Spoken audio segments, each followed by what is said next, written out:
مساء الخير يا شباب، وحلقة جديدة من حلقات ميار غانم في تشاينيز انجلش كيك.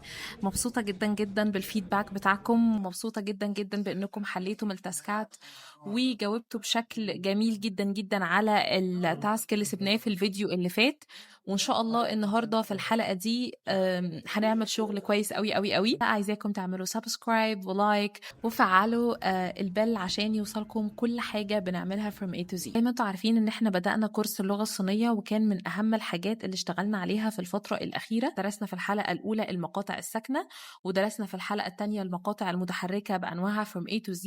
والنهاردة تعتبر واحدة من أهم الحلقات اللي هنشتغل عليها في اللغة الصينية، لأن الحلقة دي احنا هنشتغل على النغمات. عقدة اللي بيدرسوا صيني، النغمات راحت، النغمات جد، النغمات صعبة، النغمات بسيطة.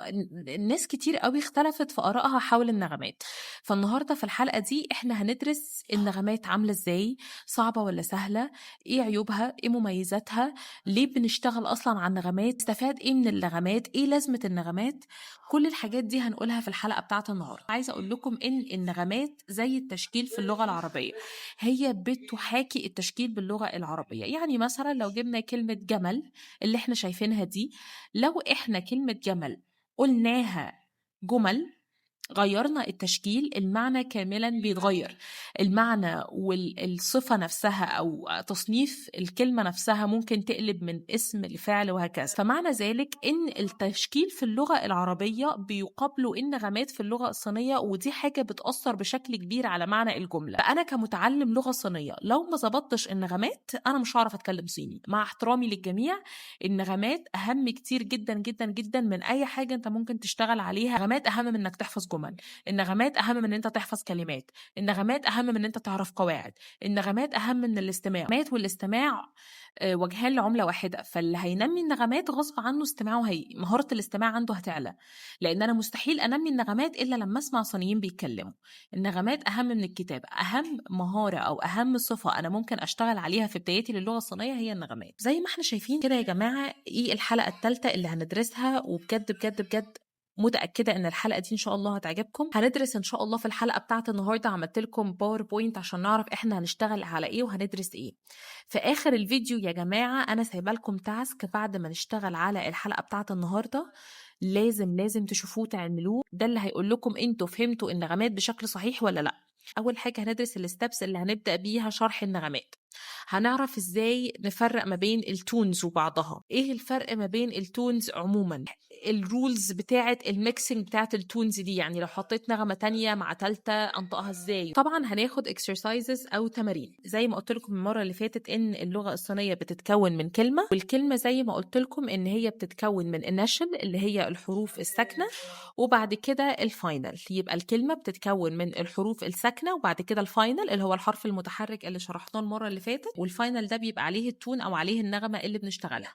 طيب انشل زائد فاينل وعليه النغمه اللي احنا هندرسها النهارده، هو ده البينين، هو ده جذر الرمز، هي دي الرموز يا جماعه. درسنا في الحلقات السابقه الفرق بين الصوت المتحرك والصوت الساكن، وبرضه درسنا ازاي ننطقهم بشكل صحيح وازاي بيدخلوا في تكوين الرموز. صدقوني دي حاجه مهمه جدا جدا جدا في ان انت تعرف الرمز بيتكون من ايه. لو انت مش دارس الرمز وعارف ان هو بيتكون من حرف ساكن او مقطع ساكن زائد مقطع متحرك، والمقطع المتحرك عليه النغمه، مش هتعرف تفهم اللغه الصينيه. قسم الصوتيات يا جماعه في اللغه الصينيه بينقسم ل5 مقاطع صوتيه: النغمه الاولى، النغمه الثانيه، النغمه الثالثه، النغمه الرابعه، وفي النغمه الخامسه بنعرفها بالنغمه الساكنه. في بعض الكتب او بعض العلماء مش بيعترفوا اصلا بوجود النغمه الساكنه، وبيقولوا والله يا جماعه هي عشان نغمه ساكنه فاحنا مش هنقول ان هي ليها اصلا نطق. ولكن انا بشكل شخصي من خلال دراستي اكتشفت ان النغمه الساكنه عشان هي ملهاش نطق، هي بتعرف معنى الكلمه. يعني مثلا انا لو جبت لك كلمه معينه ما حطيتش عليها نغمه، كان دور النغمه الساكنه هنا انها تقول لي إن الكلمه دي اصلها ايه، او انا اتعرفت من نطق النغمه دي. النغمه، أنا بميل بصراحة لرأي العلماء اللي بيقول إن اللغة الصينية فيها 5 نغمات مش 4 نغمات، لأن النغمة الساكنة أو النغمة المعدومة هي النغمة اللي بنقدر نقول إن هي ملهاش صوت، فبالتالي نتعرف على الكلمة اللي بتقولها. طيب هنبدأ بأول حاجة يا جماعة بالنغمات أهو. زي ما قلت لكم النغمة الأولى، التانية، التالتة، الرابعة. هنبتدي إن إحنا نشرح النغمة كذا، كل نغمة بتتنقها إزاي، وإزاي بتدخل في الكلمات، وبنسمعها إزاي. كل ده هندرسه، ما تقلقوش. الدياجرامز بتاعت الفور تونز زي ما إحنا شايفين معانا هنا، إن النغمة الأولى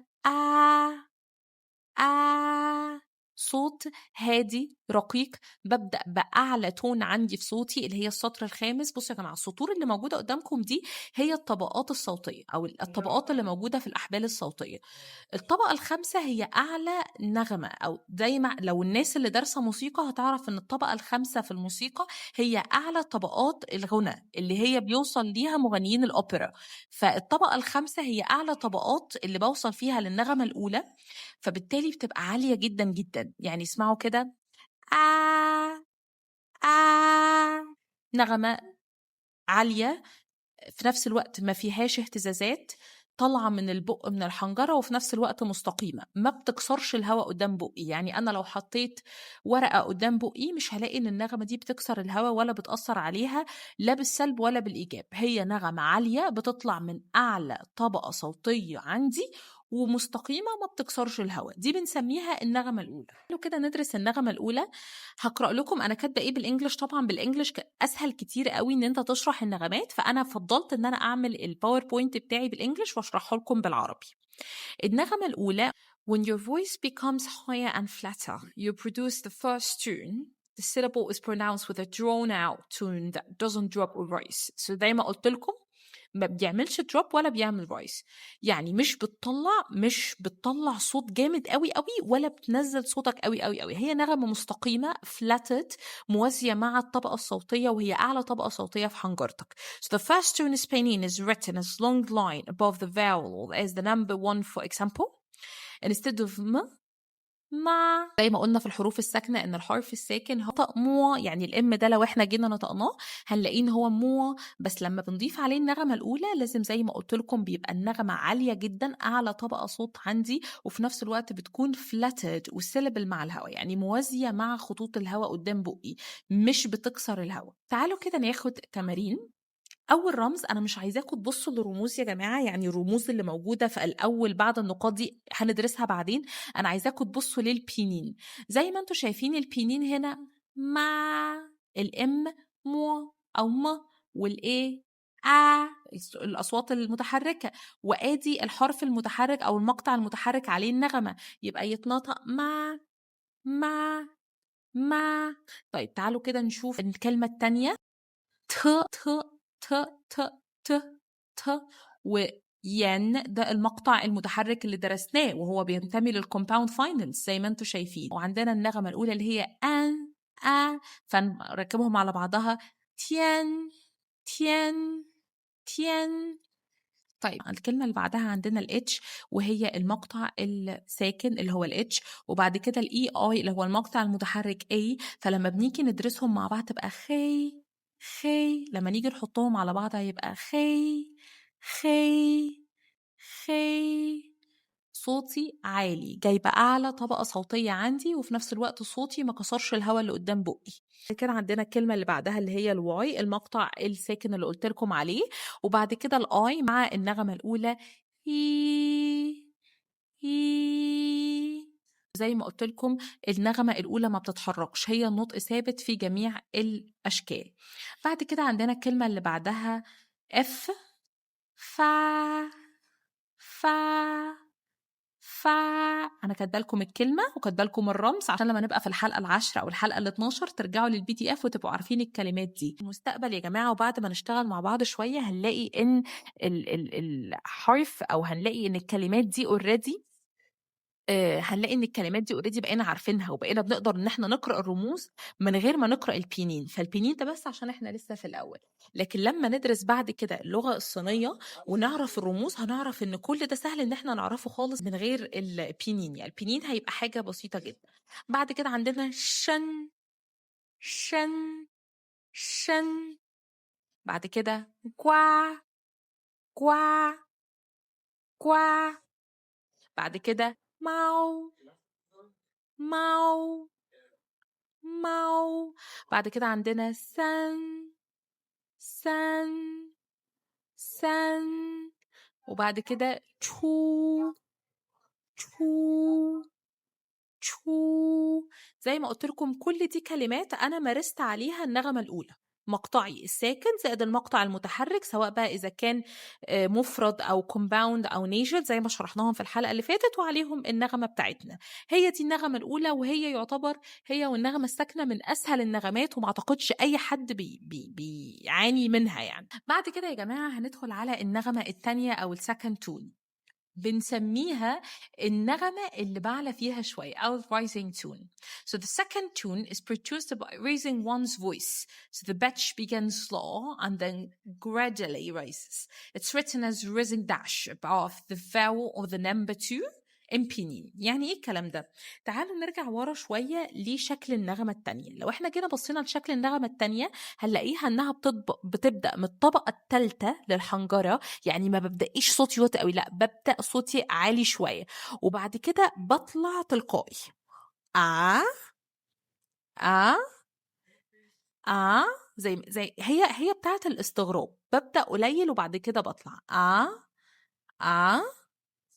آه كده بالظبط. يبقى ببدأ الأول وبعد كده ببدأ إن أنا أطلع وهكذا. يبقى هي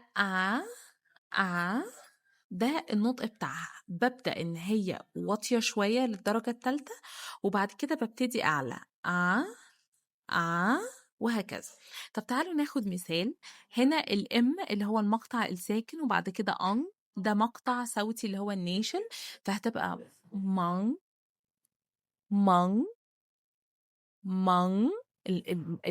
النغمة غيرتها خلتها آ طب اللي بعدها ما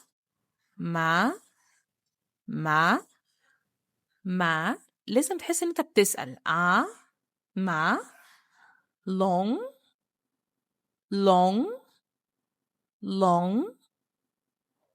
خو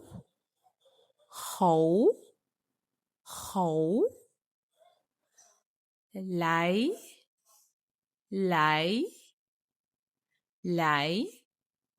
مين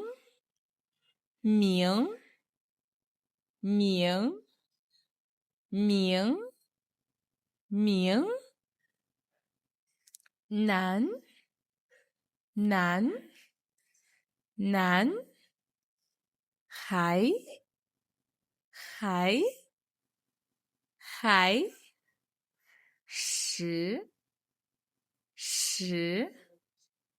شي فang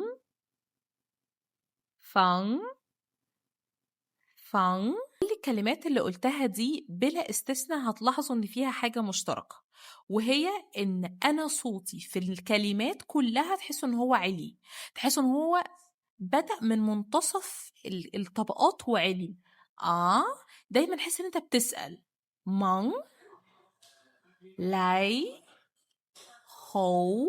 عشان كده هتلاقوا دايما الأسئلة في اللغة الصينية لو حد عايز يختصر سؤال بيستخدم كتير قوي النغمة التانية. قدامها تعرفوا انه مثلا نلاي بولاي ما، يعني انت جيت ولا لأ، هتلاقيهم بيختصروها لايلما. هتلاقيهم يستخدموا النغمة التانية، لأن استخدام النغمة التانية في الأسئلة تعبير عن السؤال أنا عايزة أسأل. أي كده اللي هو دايما تحس ان هو طلعه كده، تبدا بالنص الطبقات وبعد كده بتعلى. دي النغمه التانية وبرده ما فيهاش اي مشاكل.